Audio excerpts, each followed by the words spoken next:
Good morning, everybody. It's nice to see a full room. I'm Matt Helmer. I'm the Director of Job Quality and Worker Wellbeing at the Aspen Institute's Economic Opportunities Program. Great pleasure to welcome you to today's conversation, Reimagining Work for a Competitive Economy and Competitive America. A lot of the work we do at my program at the Aspen Institute addresses this question head on, which is what are the choices and decisions we make around how we structure work as it relates not only to creating a more competitive economy, a more competitive America, but how do we create work that truly supports an economy with shared prosperity, where workers can lead full and dignified lives, and where we create choices that also support a healthy democracy. So I think as many of you know, many of you are here probably because you see something that isn't working with work, and we see that too. There's a lot of people working very hard, doing important jobs that aren't getting by. And now we're facing a whole new set of challenges alongside that, right? There's an aging population that needs care, that also needs to work. We have a lot of our workforce are immigrants. The climate for them is a climate of fear right now, honestly, right? So we have to think about the workplace and the safety that's embedded within it, hopefully for those types of people. We have to think about this issue of AI, which is promising to be probably the most disruptive thing in our economy and for our businesses and for our workers that we've all seen in our lifetime. So I'm just thrilled that our panel is going to dive into this mix of different topics and really think about how we can reimagine work in the midst of all this uncertainty and all this change. And I'm going to turn it over to Lauren Hirsch, a reporter with the New York Times, to help moderate today's conversation. Thanks for being here. All right. This is on, yeah, we're good. All right, thanks all for joining. I want to introduce our incredible panel. Peter Caldas, right? President and CEO of Next 50, a national foundation focused on making aging more affordable. He also held leadership roles at JP Morgan Chase and on President Obama's National Security Council. Ken Kella is principal and head of external affairs at Edward Jones, where he helps shape firm strategy and builds partnerships with policymakers and industry leaders. Kirsten Burnett is executive director of the New York Jobs CEO Council. The council is committed to hiring 100,000 low-income New Yorkers into family-sustaining jobs by 2030. And Yancey Strickler is the co-founder and former CEO of Kickstarter. He is also the author of a number of books, or 2 books, This Could Be Our Future and The Dark Forest Anthology of the Internet. Thank you all for joining me. Starting with the question for the panel, if we could start here, what is your first job? Tough question. This is a hard-hitting interview. I was not ready for that one. No, my first job was stocking the warehouse at a John Wanamaker's, which is a department store in Philadelphia, for those of you who are from the region. And, yep. And I was 16, and I was so impressed with my paycheck of like, I don't know, $10 for a week or something. Yeah, that was my first job. All right, Ken?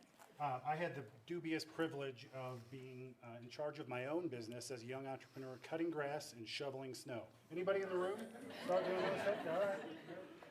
I was a bus girl at a seafood restaurant in Rhode Island, and we were told to take the bread baskets after a table had left and just reuse the bread in new ones. And to this date, I still have a hard time with bread baskets. So. This is already a radicalizing experience. I'm Yancey, by the way. Yancey. Yeah, my first job, I grew up on a farm, and so I was putting up hay, working the fields in the summers. All right, slightly harder question. Raise your hand if you think your job will exist in 1 year. Just all of you. Only Kirsten. Oh, raise your hand. Yes. Where will everyone else be? If you think, okay, maybe it's harder than I realized. If you think your first job will exist in 1 year, raise your hand. Oh, our first job. Is that your first job? Got it. In 1 year. Will it exist in 10 years? In the room, raise your hand if you think your first job will exist in 10 years. I would say about 50-50, 60-40. I mean, that's like a number of jobs that may go away, and that is why we're here today. All right, so I would say, we're going to talk more than AI, because there is more than AI going on, but AI is a big factor in what's going on in the labor market. An executive at LinkedIn recently wrote in the New York Times, "I see the bottom rung of the career ladder breaking." And he cited some facts, including the fact the unemployment rate for college grads has risen 30% since September 22, compared to 18% overall. Ken, this is for you. You know, a report by the Center for American Progress found that the first 6 months of employment at age 22 means 22K less in earnings over a decade. So how concerned are you if we lose that first rung of jobs about the broader impacts to the economy? Well, there's no question that jobs are critical, and so is education. So I think one of the things that's so important for young people to do is to be continuous learners and have a growth mindset. And that includes the AI revolution that's going on in front of us right now. It's not just generative AI, it's not just large language models, it's really reimagining how work gets done. At Edward Jones, we believe that humans on the front line are going to be essential. So those 22%, I really don't think that's happening at Edward Jones. We have many entry-level jobs where folks can come in and have that human impact. But that has to be knowledge-powered, and that has to be backed by the technology, the data, and the insights that really drive a more effective workforce. So, you know, I would say that there's a concern there for sure, for not only employment, but also from a vitalization of our economy overall as people take responsibility for their own financial futures. And speaking of taking responsibility for their financial futures, I mean, does financial planning need to change if we're going to lose that critical first year? Absolutely. One of the things that we're really proud of at Edward Jones is we truly do serve the middle class. 50% of the households that we serve are middle class, and 40% of our entire firm's revenue comes from the middle class. So we serve clients across the wealth spectrum. We work hard not to define our clients by their level of wealth. We really want to understand our clients more deeply attitudinally, but we understand that wealth is part of it. And so when you look at the Pew Research, they say that middle class ranges between $50,000 and $150,000 in income. So without a doubt, financial planning is important. The principles of financial literacy are critical. 2 in 5 Americans are not financially literate today.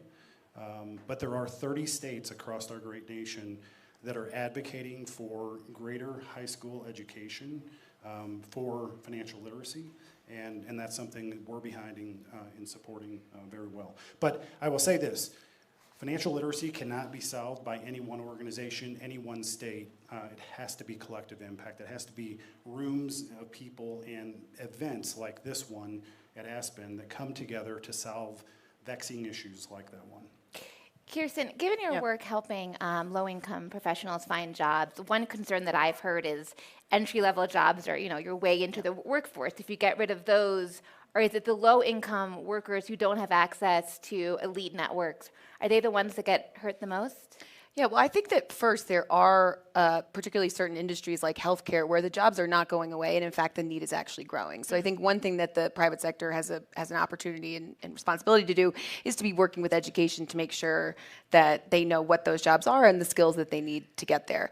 For others, I mean, this is more my personal view, but I think that the entry-level jobs, there will still be entry-level jobs, they're just going to look different and probably be more sophisticated. If you think about many industries like take a financial analyst, entry-level financial analyst, a lot of that job is administrative, like so many entry-level jobs are today, and you're waiting up for PowerPoints and you're fact-checking numbers and all that, and that stuff is you know, going to be able to be solved, where you don't need your entry-level analyst to do that. But it also probably means you don't need 2 years sitting. You are learning something in those 2 years you sit in that job that is transferable to the associate level, let's say.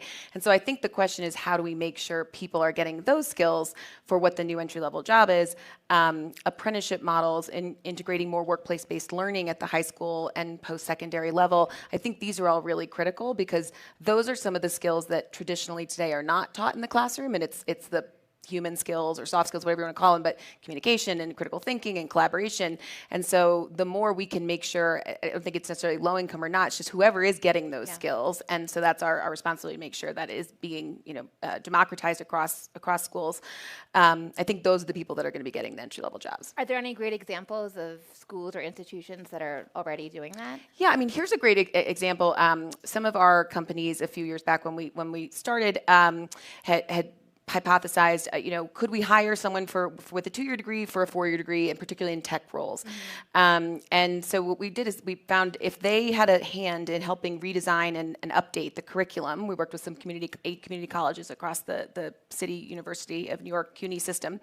If they had a hand in saying, okay, here's what you're teaching, here's what's missing, here's what you don't need anymore, that language you shouldn't be starting with, whatever it was, the students did 3 semesters in the classroom, and then their final semester would do an apprenticeship, a co-op, internship, whatever you want to call it. Different companies want different things, but it was 12 weeks and it was paid full-time. It also was credit-bearing, so they could still graduate on time. They got 9 to 12 credits, and we saw over 80% of those convert into full-time roles. Most were over $85,000. And so then there they are starting as the 4-year classes coming in at the same time. And I think that's a great example of what they didn't need 4 years to learn those skills, but they needed curriculum that was built in lockstep with industry. And then you also needed some of that industry experience yourself on the job, which that is, again, the apprenticeship model and the hands-on learning. And I think that's both a way for employers to sort of groom talent exactly how they want them in a much faster way, but also for talent to build those skills they'll need to succeed in the workplace. And Yancy, maybe I'm being optimistic about this, which is sometimes a good thing. If we get rid of, or there's a depletion in some of these more traditional entry-level jobs, does that make do people just become more creative? Does that leave more room for creativity and people maybe thinking more outside the box than they were 5-10 years ago? For sure. For sure that's already happened. I mean, the job of a creator is 15 years old or so. Yeah. That has existed. It is the #1 dream job for people under the age of 20. And unlike an astronaut, they can all become one. Yeah. But creative people have always been on the margins of society, and so we experience a lot of things first. And the life of a creative person now, its income is very poly.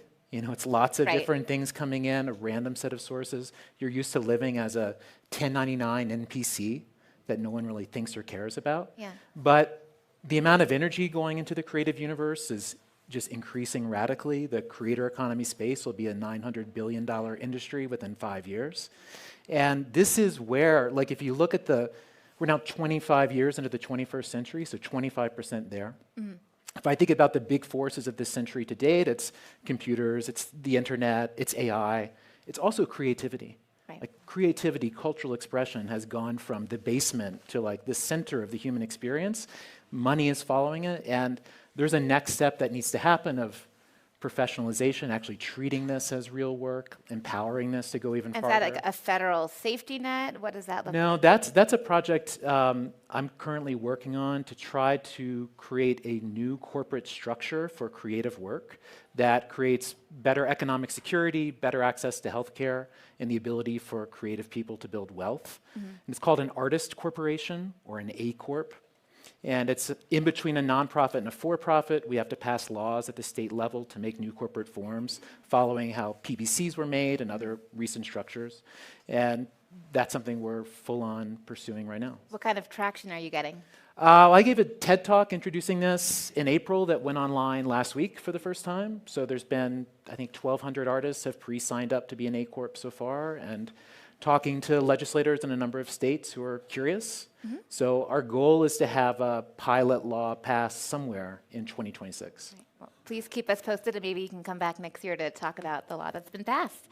All right, Peter, obviously it's not only entry-level jobs that are being impacted by AI. McKinsey says 12 million Americans may need to change jobs by 2030 due to automation, but as we most know, corporate training budgets often they don't tend to focus on the older workers. So how should we be preparing the older generation for this change? Well, we should start by preparing our current businesses and HR leaders to be less ageist. Okay. And if we are less ageist, we'll actually see everyone for the opportunity they can provide. Can you explain to the audience and to me how ageism, I'm sure I see ageism all the time, but don't see it. What are examples of ageism that we may not be cognizant of? Sure. So imagine you are a business leader who wants to hire up, and you load up your job description with words like digital native, have high energy, instead of actually looking right? Instead of actually looking at the skills, both soft and hard skills that the talent could provide. That is an ageist view, an ageist take on hiring practices. I mean, ageism, I can speak for hours on ageism, that's not the point of this session, but the idea is just think about in your own life how ageism affects your healthcare, the TV you watch, the things that get sold to you, how you get banked. Some are better than others, and I know Edward Jones is great at it. But we need to overcome this mental hurdle that somehow older workers are more expensive, more difficult to train, and they don't want to work. Well, I have about, 3% of the 65 plus population currently unemployed who would tell you otherwise, half of whom are at or above the federal poverty level, just hovering there, just eager to be trained up on all sorts of jobs.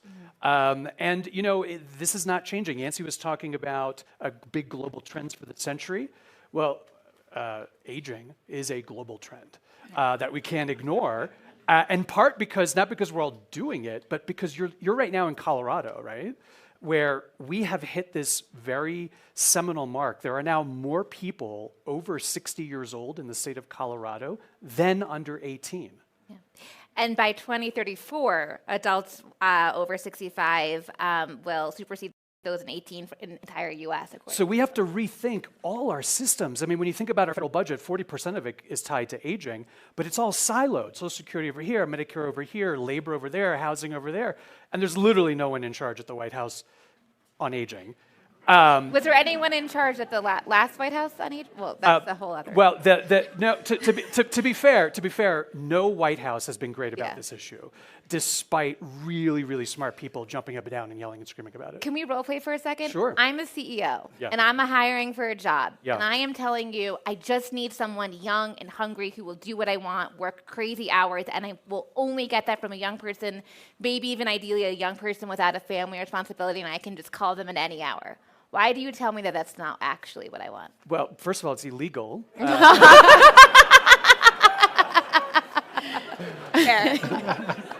that, Peter, yeah. But they do say that. They do, of course they do say that. And in fact, speaking of legality and speaking of bills, there's a new bill that was introduced in Congress that would actually make it so that you can sue based on age discrimination, and your burden of proof or the standard you have to prove is the same as racial or sex or any other form of discrimination. Currently, there's a gap in that. You need to prove that it was the sole reason for you being fired. So it's illegal.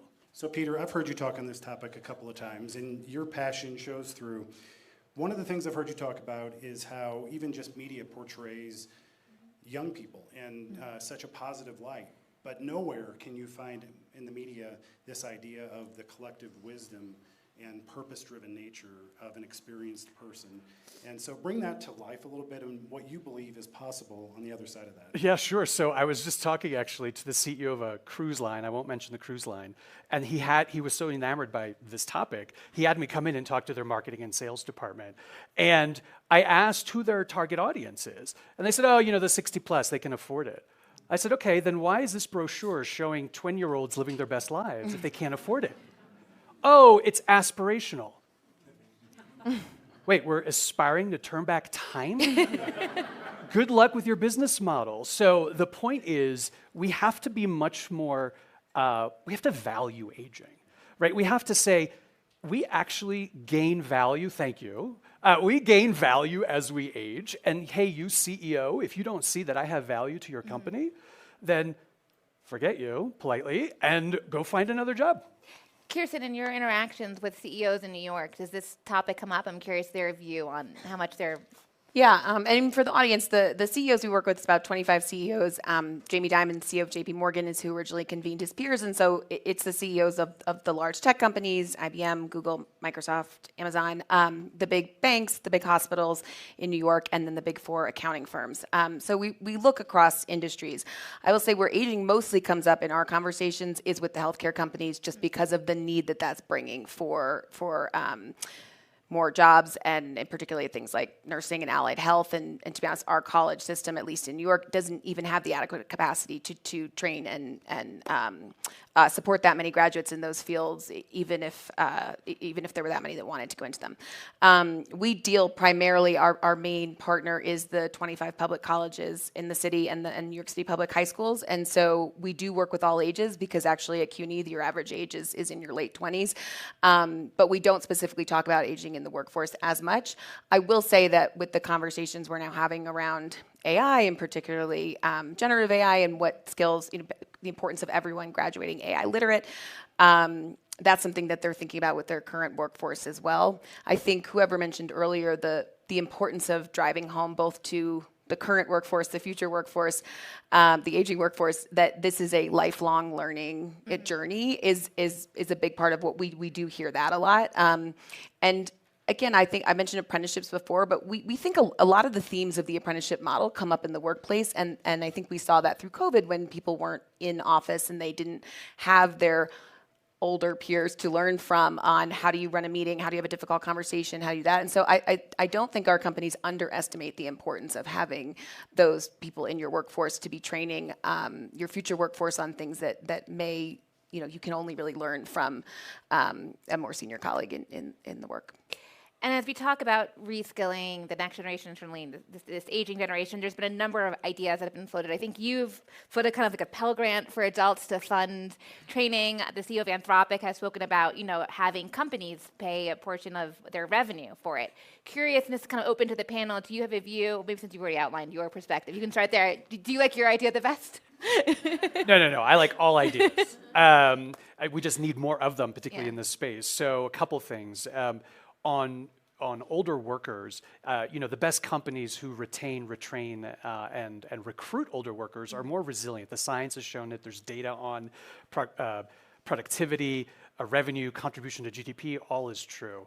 I think there's some really great examples as well, like CVS, like Home Depot, like McDonald's. There's some really great L'Oreal. There's some really great companies who are being very intentional about a multi-generational workforce. So I think for starters, we need to sort of train the gatekeepers, so I'm thinking the HR departments of the world, but even more specifically, the business leaders, to give them the cover to hire these older workers. From a grant-making perspective, because we are a private foundation, we have seen a lot of really cool grassroots efforts on training, whether it's Google.org and ARP Foundation supporting local digital literacy programming, AI adoption, entrepreneurial skills building, because by the way, fun fact, older entrepreneurs are more likely to succeed than younger entrepreneurs, and I think we all know why. But I do think that we need to do more at making the case that older workers are valuable. And in fact, just one final point, Next 50, as a private foundation, we have a nearly $300 million endowment. We just announced that we're going to move the entirety of the endowment into investments related to aging, which is our mission. So what does that mean? That means that across asset classes, public markets, private equity, all of it, we won't invest in you unless you value aging. So how do you do that? Do you have workforce discrimination lawsuits against you based on age? Do you have a diverse, multi-generational workforce? Only then will we consider investing in you. Lauren, I wanted to add one more thing there. I think when you look at those jobs where there is more scarcity, again, like healthcare, another place that aging workforce can be a real opportunity is when you need a job filled yesterday in a regulated industry. You can't just say, I'm going to make up a coding boot camp or whatever. Then finding, say, someone who's an LPN and you then upskill them into a BSN, they're already halfway there. And so I think that's another place. You're finding a medical assistant that you can upskill, into a respiratory therapist, whatever it might be. I do think that's something our hospitals are thinking about as well, just because there isn't the volume of talent that they need, and it will take a while for them to get certified. Yeah, see, I have a question on the creative front. This is probably a stereotype, I tend to think of young people as creative. How much of the creative industry is being driven by older adults, or where is that coming from? I'm not sure of that breakdown. I'm sure it's a broad spectrum, and but what I keep thinking, listening to this, is just I'm not a part of Silicon Valley. I live in New York, but have been a tech entrepreneur. Am a tech entrepreneur, and just thinking of the culture of the space now. There's a lot founder to founder, the cool thing is like, whose team is the smallest? Who is getting the biggest bang for the buck? Who is stretching resource? Like, a lot of the values go that way for a lot of different reasons, including tools making it more palatable, and also you can move quicker. But if I think of that as like a bleeding edge of, most people are not employed in tech, but it is a cultural bleeding edge. It does suggest a challenging future. And I think, to me, it lends to questions of, can more people be entrepreneurs? Maybe a world of we all work for 6-figure employee companies, like maybe that can work in some cases, but maybe we do need to be thinking about a more open entrepreneurial universe. And part of it obviously is in the law that you're pushing for, but are there any other things that maybe educational institutions need to be doing, or we should be at a federal level to kind of nurture that entrepreneurship? Well, I mean, there's a lot. I think there's a lot of good programs. There's a lot of incubators. There's a lot of places where I think people can move forward, and the internet is full of lots of those tools. I don't know what it looks like at a federal level to think about that, but certainly a lot of the components are there. It's just becoming, I think, more and more productized and more accessible to people. And as one more follow-up on the tech question, I'm fascinated by the amount of money that Meta, all these companies are spending on poaching AI talent while getting rid of, middle management. Do you think there's a plan, or is it just a race? Well, there is a finite amount of these people who possess this knowledge. That is a true scarce resource that you're seeing a market economy work towards. I think the war on middle management is real and will continue. You're going to see a lot more direct measurement of output and people operating more as independent contributors, individual contributors, than management. I think that will keep going. Okay, Candy, you looked like you would. This conversation reminds me that in business today, to be successful, you have to have both the hard skills and the soft skills. At Edward Jones, we like to talk about it as IQ and EQ. And I think this is a place where the younger generations and the older generations can come together. One of the things that we know through research is that the human spirit is wired to have negative thoughts. In fact, most of us wake up every day and have somewhere between 60 to 70,000 thoughts, and 90% of those are somewhat worrisome. We're worrying about how we show up in the next conversation, whatever it might be. The other thing that we've learned through research and others that have been in this field is that those actually don't materialize. Only 3% ever do, and to the extent that you're worried about them. So it's very interesting to me that the older generation has more wisdom. They've had more life experience. It's actually proven scientifically now that if you wake up every day and think about the 3 things that you're grateful for, that gratitude actually rewires your brain to think positively. And in a world today where the younger generation has a lot of anxiety, you all have seen the articles, you know what happens with this younger generation and why that anxiety exists. I think there's a tremendous opportunity on the EQ side of the equation for us to all slow down for a minute and center ourselves in a place like this, in a place like Aspen, to come together then to really decide then from a business perspective, what are the toughest problems we want to get after? How do we go after them in a way, not fear-based, not worry-based, but in a collective impact way? Peter and I have been talking about that on a bill that we're thinking about bringing forward together. So Great. Yeah. Not ready to talk about it? Go ahead, Peter. Break some news. We're a private foundation, and we like to educate our elected officials, but we'd like to educate them on the costs of caregiving. And you can imagine, we're talking about workforce. Well, the sandwich generation literally takes time off of work, and in many states and many of this country can't afford to take care of their loved ones. And so we need a way to save for caregiving.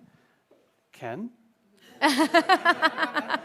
One of the things that we see at Edward Jones is we care for our clients is that so many people are stuck in this sandwich generation as caregivers. Actually, 2/3 of them are female. And oftentimes what happens is they get crunched. Inflation, rising costs for healthcare, other things. In fact, when you think about caregiving, it's taking care of a loved one, maybe a child. It goes in many different directions.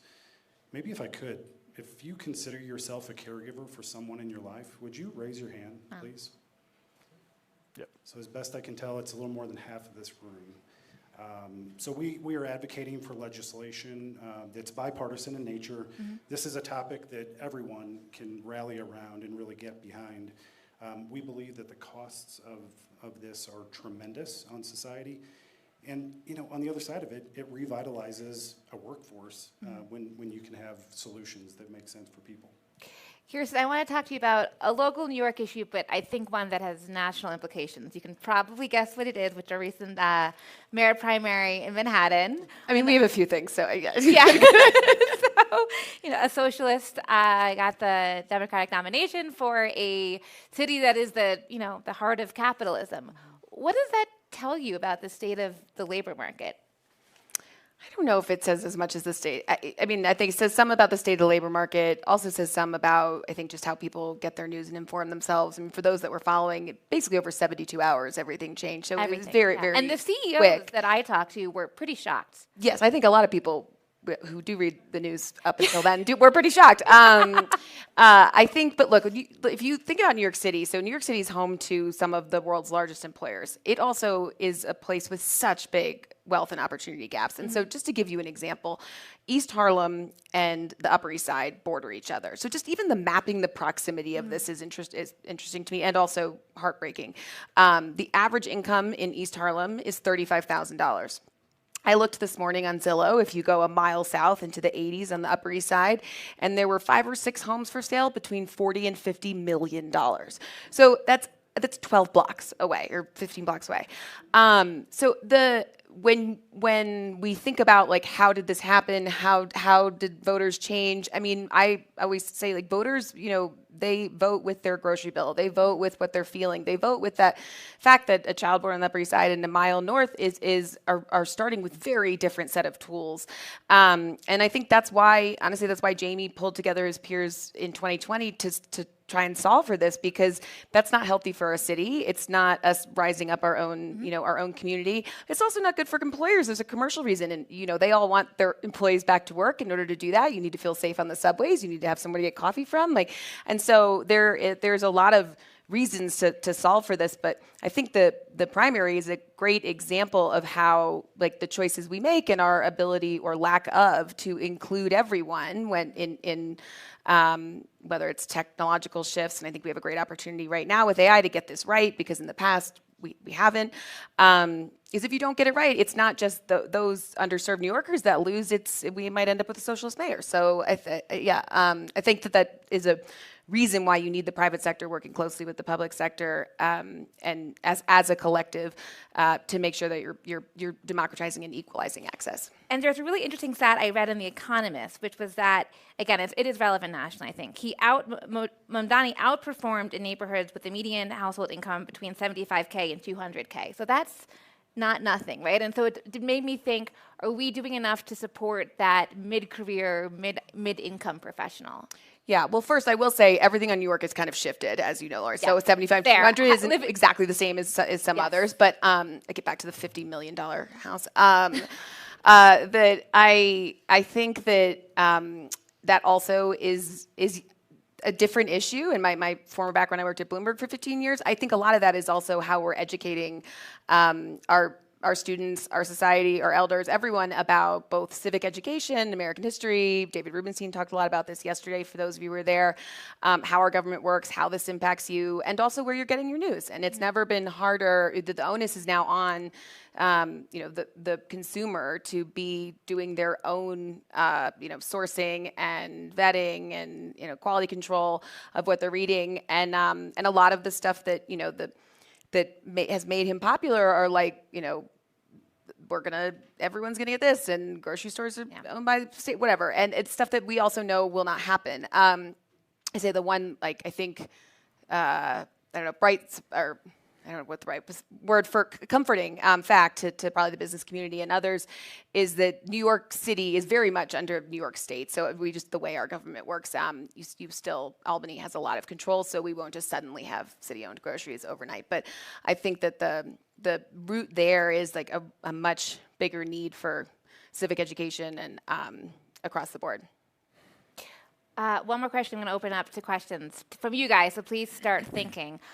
We haven't spoken about DEI. I haven't really heard much of it officially here. I think for a reason it's become pretty political. But I would like to know from your positions. I mean, the companies that you talk to, they will say, we're taking DEI off our proxy because we don't want to attract attention, but nothing is changing. We still value diversity, and we're still doing everything we were 1 year, 2 years ago. Do you believe that? I definitely do. I mean, it was interesting because we had to have a conversation with our team back in February or something, because all the headlines were the companies that we work with, the CEOs we work with, are dialing back and changing. And really then when, for those of us that are more company facing on our team, I said, no one's taken their foot off the gas. No one's canceled anything. There's only a bigger demand. I think two pieces here. I think one is in theory, like, wasn't the goal to always just have this be your hiring practice and not have to be a separate DEI? And so I think there are actually some positive changes that I've seen happen at some companies where they've folded DEI, really baked it into talent, which is the goal. I mean, again, if you asked me if I thought my job was going to be here in 10 years, I'd say I hope not, because the goal is, like, we put ourselves out of business, and New York is just a city where everyone makes it. And so I think that there's that, which is a brighter spot that has been sort of lost in the headlines. And I think the other thing is that there are, like, companies can still be committed to the same focus and just using different language, different ways. Like, everyone has to be compliant in the markets in which they operate.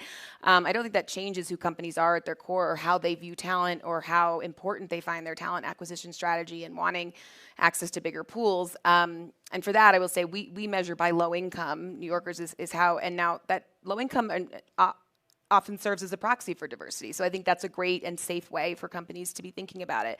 I think the New York Times, even now, instead of like the top diverse colleges, they do like top by Pell Grants or something. So economic diversity. So I think that I don't want everyone to get too caught up here in headlines, and really thinking through, like, the end goal is that this work is still happening. And to me, with large employers, that work is very much still happening. I would agree. I think most companies who made the decisions based on their foundational values and principles understand those decisions, and that's certainly true at Edward Jones. I will say, though, we've all seen the headlines of the companies that have said, we're rolling this back, and it made me think, so what were those conversations like? And I'm not trying to shoot an arrow at any company that's done that. It just really is a good litmus test for, I think, all of America to step back and make sure that when we commit to something, that it's something that is sort of foundational and we can stay committed to over time. For Edward Jones, our roots go back to investing in underserved communities and bringing all people along with that. So it's so core to what we do. The decisions we've made are ever present throughout each of our successive years, and I think that's true for so many companies today. So I also worry about what people say in the headlines to please the current environment that they're in. So I think one of our opportunities is to learn how to have the conversation. And Chris, I think you said it beautifully. I mean, that most of the foundational principles, I believe, are still there. All right, want to hear? Okay, so many questions. I think we have a microphone coming. Okay, raise your hand again. Oh, over there. Hi, my name is Nivea. I graduated in 24, so a lot of my friends are in that statistic, unfortunately, of the underemployed or unemployed. And I was thinking a lot about, like, the part of the diversity question is also, like, the capacity, like the work that you're doing with creatives, the capacity for people to pursue the careers that they actually want. I went to USC, and one of our degrees is in, like, nonprofits and social change. I didn't study that, but a lot of my friends that do get ridiculed for it because there is not an existing, like, economic incentive structure for people to enter into nonprofits. And I'm a fellow here, and a lot of the other fellows are also, like, nonprofit leaders. I run a nonprofit, and we're all doing such cool work, but I worked at my nonprofit for no pay for like 4 years before we actually got funding, because we rely on, like, benevolent donors, which we're very grateful for. But I was wondering, from your perspective, like, what does creating economic incentives for the nonprofit space look like? Because as you mentioned, like, those soft skills, the human skills, are going to still be really crucial, and a lot of those skills come through in nonprofits where automation and AI won't replace those jobs. So, like, how can we create economic incentives to, like, encourage all people, not just young people, anyone to get into those types of jobs? I mean, I think it's market driven. Like if there's a bigger demand for the services those nonprofits are providing, and in this case specific to workforce development, then that's going to raise the value of that market or service. What I see when I look at New York, at least, there are so many amazing programs. There are also a lot of like not that amazing programs, and it is a program-rich and system-poor city.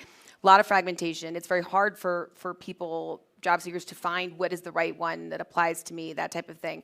I think that the need for, as we go back to Lauren's first question, I think as that first tier of the workforce changes, the need for organizations that can provide those skills that you should learn in 2 years at JP Morgan that you could probably learn in 2 months, AI literacy, other things are going to be really important. But that does mean always looking at the employer first, and does it work for the employer?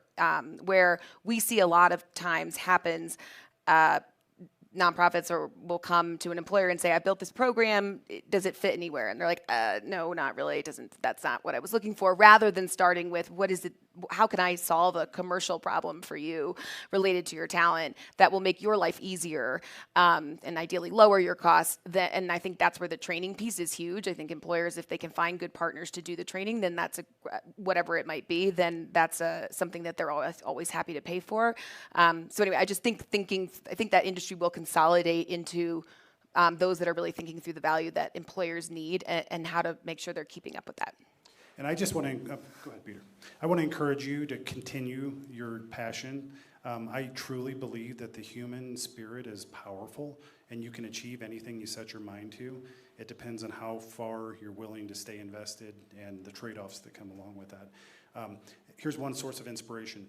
The level of corporate profitability in America is higher than it's ever been. And so there's a social responsibility that corporations have to give back to society.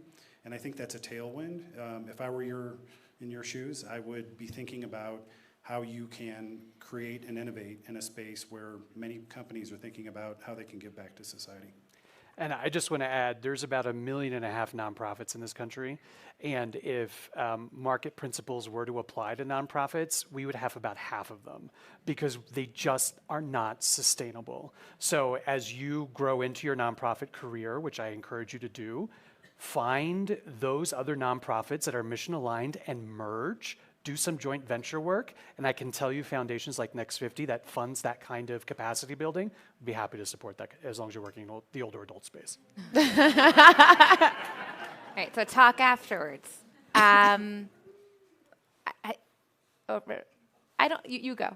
I can't decide, I'm sorry. Hi, my name's Ramona Schindelheim. I'm a journalist, and I cover the future of workers. And I was wondering about the AI and its impact on the workforce. I know we talked a little bit about the lower rung, but employers are saying now they don't have enough talent, and now they're going to turn more to AI. What is the employer's role in making sure that they're trained and that they're looking at everybody and making sure everybody's prepared for what's coming for them? I mean, I think that the way our education system is built, unlike some other countries like Switzerland, there is not this natural dialogue or connection between business and education or industry and education. So the good news is it's happening more and more, but it's proactively business leaders leaning in, education leaning in, partnerships like what we do. But that's not there on its own. And so I think making sure that you're creating more formal processes and systems so that industry is constantly feeding in and at the rate things are changing, it just has to happen as a real time. What are the skills we're looking for? How can we get them? And then also helping, back to the curriculum example, helping make sure your curriculum and what you're teaching, or if it's training program, is on par with what they're looking for. So I think that's one thing. The other thing I'll say about AI is I do think that we have an opportunity right now. It can be a really great equalizer because I think in some ways it can solve for some of the things that have driven inequities, like the inability to get a 4-year degree because you just don't have that much time to be away from the workplace, immediate need to work. Now, like, you don't necessarily need a 4-year degree to learn how to code if you can.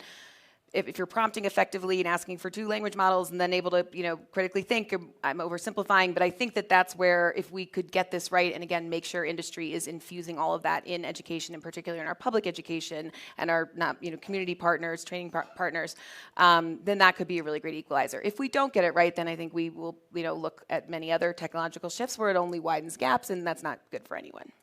Yanti, did you have, or am I misreading your? Yeah, I had a, well, just the degree of change of like an AI workforce. When you sign a standard employment contract in America with any corporation, you agree to sign over the intellectual property of what you make while employed by that company to the company.